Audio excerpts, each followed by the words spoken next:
morning, viewers. Welcome to my brief devotion titled Fresh Bread. And I do hope that it makes an impact in your life as you begin a new day in Christ. I have chosen the Gospel of Luke, chapter 12, verses 13 to 21 for this morning's devotion. By understanding the reaction of Jesus Christ in verse 14, we come to the conclusion that he was not truly interested in solving money disputes between people.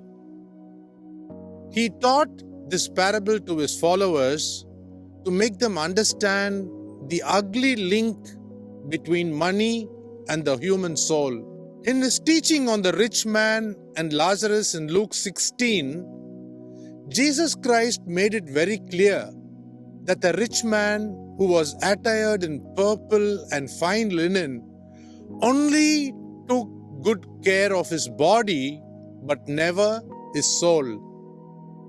He also went on to teach about a rich fool who never cared to think about his soul but was only focused on saving food for his future.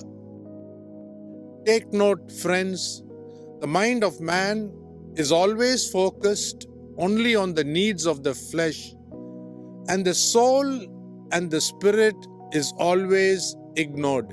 That is why Jesus Christ, in his famous Sermon on the Mount, stated that we should not be too anxious about our lives as to what we should eat or drink, nor about our body as to what we should be clothed with.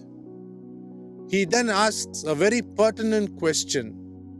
Is not life more than food and the body more than clothing?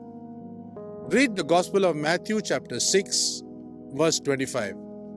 In my span of ministry for 32 long years, I realized that even Christians, like the unsaved Gentiles, do not seem to know that there is a spirit and a soul inside our bodies. Only in one place in the Bible, in the Gospel of John chapter 3, Jesus Christ teaches that the dead human spirit must be born again. In the Gospel of Matthew chapter 16, verse 26, Jesus Christ, our Creator, asks, "For what will it profit a man if he gains the whole world and forfeits his life?" Jesus Christ, during his ministry in the city of Jericho, to win one soul of Zacchaeus, he lost most of the hearts of many Jews who were so hostile to Zacchaeus and to Jesus. So the King of the spirits, Jesus Christ, knew that one soul was more important than a million bodies. No wonder Apostle Paul, while writing to the Thessalonian church, cautions us that our spirit, soul, and body should be blameless at the coming of our Lord Jesus Christ.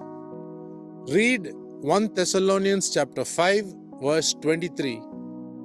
Think about this today, and let me close wishing you a great day. Bye for now.